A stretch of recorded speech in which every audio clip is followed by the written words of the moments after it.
even censor Trump, which is insane. Like, who's fucking safe if you're like, you know, censoring the president? Like, he's the president. It doesn't matter what this guy wants to say. You shouldn't be able to censor him. Like, if he got on the news at 2 in the morning and decided to have a press conference and goes, "There's little elves living inside my butthole. And these elves are just poking at my prostate, okay? They're just poking.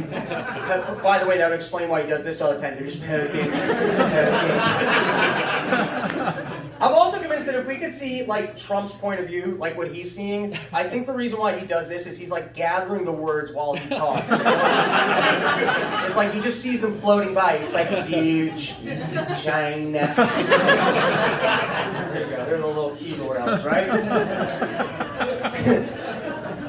So anyways, they censored Trump on the basis, this was the first time that they censored him, he retweeted a video of somebody talking about hydroxychloroquine. Might not be pronouncing that right, but whatever. Hydroxychloroquine, right? They censored him because they said that that video was too dangerous for us to see. People might start taking this and it's dangerous. And then here's the thing.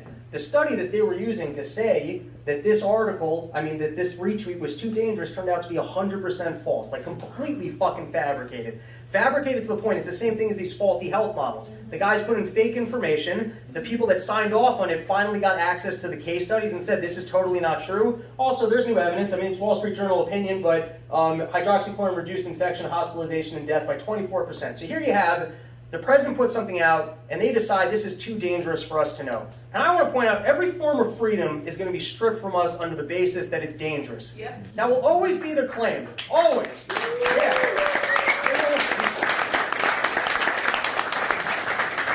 They will never once go, hey, you guys want curfew for fun? That's not happening. They're never going to be like, you guys want the TSA outside your house, you know, just fucking feeling you up. Like, here's the thing. Taking away free speech to me, it's like taking away the check engine light in your car.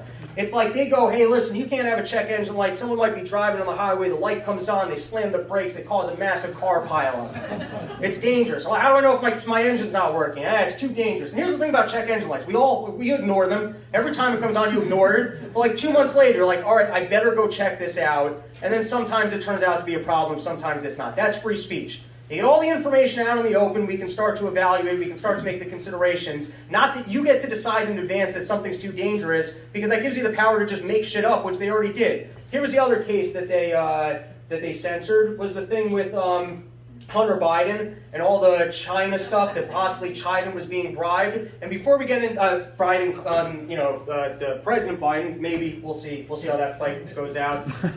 But anyways, they were giving them all that shit. And they took down all the stories, probably would have changed the election, whether or not Biden's been bribed by China. Before we get into the details on that, let's respect the fact that Hunter has an amazing dick. Even Ted Cruz here has that look on his face when you're looking over at the other urinal. You're like, wow, that's pretty good. And Hunter Biden's got a great dick, which really makes fucking the kids that much worse. Like,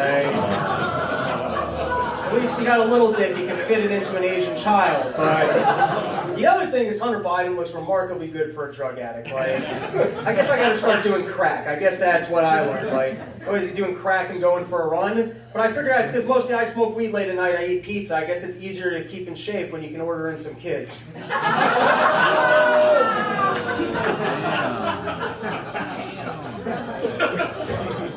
So they censor this story, and they censor it on the basis we've got community guideline standards. That's always what they say about Twitter. When you say community, I think about what we're doing here. We're like-minded people, we're getting together. I think about old ladies making cookies, like fundraising. You look at Twitter, this is the community of Twitter. It's just like, fucking hate everybody all the time. And then they pretend like, hey, as long as we get Alex Jones out of here, we got our peaceful little thing. And